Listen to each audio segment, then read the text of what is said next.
रानी दुर्गावती विश्वविद्यालय की कर्मस्थली जबलपुर के जवाहरलाल नेहरू कृषि विश्वविद्यालय में कृषि मंथन 2026 का भव्य आयोजन किया गया। इस अवसर पर मध्य प्रदेश के मुख्यमंत्री ने प्रदेश के किसानों और कृषि क्षेत्र के विकास के लिए कई महत्वपूर्ण कदम उठाए और भविष्य की योजनाओं को साझा किया।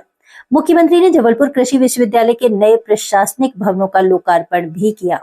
कृषि क्षेत्र में नवाचार को बढ़ावा देने के लिए 10 स्टार्टअप्स को 1 करोड़ 8 लाख रुपए के आदेश पत्र वितरित किए गए। प्राकृतिक खेती को बढ़ावा देने के उद्देश्य से 1000 कृषि सखियों के प्रशिक्षण कार्यक्रम की शुरुआत की गई। मुख्यमंत्री ने बताया कि सरकार ने गेहूं का उपार्जन शुरू कर दिया है। वर्तमान में 2625 रुपए का भाव दिया जा रहा है, जिसे बढ़ाकर 2700 रुपए तक ले जाने का संकल्प लिया गया है। नरसिंहपुर में गन्ने की एक यूनिट का शुभारंभ किया गया, जिससे क्षेत्रीय किसानों को लाभ होगा। मुख्यमंत्री ने कार्यक्रम के दौरान कृषि प्रदर्शनी का अवलोकन किया और वैज्ञानिकों द्वारा विकसित की गई फसलों की नई किस्मों की सराहना की। काले और पीले आलू, सफेद टमाटर, पीला तरबूज जैसी विविधताओं ने सबका ध्यान खींचा।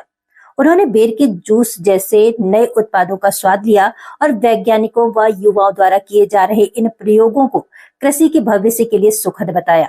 हमारी सरकार कृषि कल्याण और नवीन पद्धतियों के बलबूते फसल विविधीकरण को बढ़ावा दे रही है। मध्य प्रदेश आज देश में गेहूं उत्पादन में अग्रणी राज्यों में से एक है और हम किसानों की आय बढ़ाने के लिए प्रतिबद्ध हैं। कई सारे कार्यक्रम किसानों की कृषि में समृद्धि आए।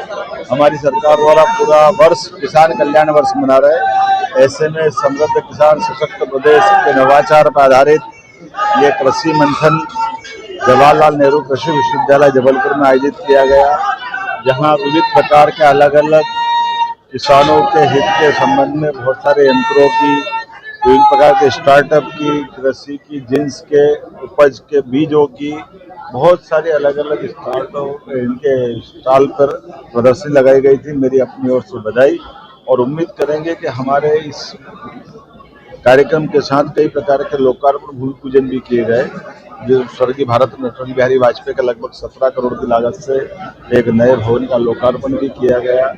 यहीं नरसिंहपुर में गन्ना रिसर्च सेंटर का एक बड़ा कार्यक्रम नया यूनिट प्रारंभ हुआ है।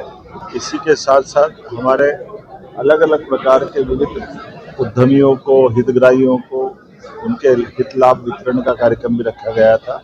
पूरे वर्ष हमारे इन सारे कार्यक्रमों से कृषि कल्याण की जो हमारी मनोभावना है उस पर हम काम कर रहे हैं और खासकर ये तो कृषि सब्जेक्ट का विश्वविद्यालय है।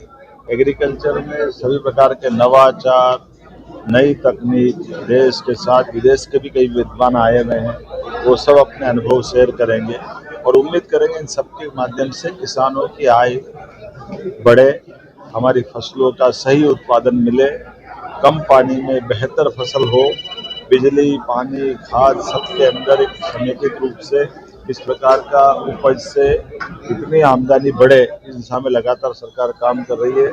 मुझे संतोष है कि सरकार के इन सारे प्रयासों से पूरे प्रदेश में अनुकूलता का माहौल बना हुआ है। इसी कारण से हमारे लिए फसलों का उत्पादन भी बढ़ रहा है। अकेले गेहूं का उत्पादन भी आज हमारे मध्य प्रदेश के अंदर सबसे बेहतर स्थिति में आया है। हमने कई मामलों में पंजाब को पीछे छोड़ा है। ऐसे में हमने किसानों को लिए भी जो हमारा कमिटमेंट है, कल से हम उपार्जन चालू कर रहे हैं 2625 का दाम दे करके और हमने उसका सारा प्रबंधन कर लिया। यद्यपि बहुत सारी चुनौतियां थी, वैश्विक स्तर के हालात भी सबके सामने हैं, लेकिन किसानों के प्रति हमारी जो प्रतिबद्धता है, हमारे लिए किसान अन्नदाता सर्वोपरि है। मैं कांग्रेस के मित्रों से भी कहना चाहूँगा कि वो कर्मकांड छोड़े, वो अपने पाप गिन ले। जब जिनके समय से ना सिंचाई का रकबा था, ना खेत में बिजली थी, ना पानी के प्रबंधन थे और सिंचाई का रकबा भी 55 साल तक केवल 7.5 लाख हेक्टेयर था। मुझे इस बात की प्रसन्नता है, आज 2 साल में 10 लाख हेक्टेयर से ज़्यादा तो हमने 2 साल में सिंचाई का रकबा बढ़ाया। आज 55 लाख हेक्टेयर से ज़्यादा का सिंचाई का रकबा हम 5 साल में 100 लाख हेक्टेयर तक ले जाने वाले हैं और धीरे धीरे करके क्रमशः ऐसे सब क्षेत्रों में आगे बढ़ाएंगे।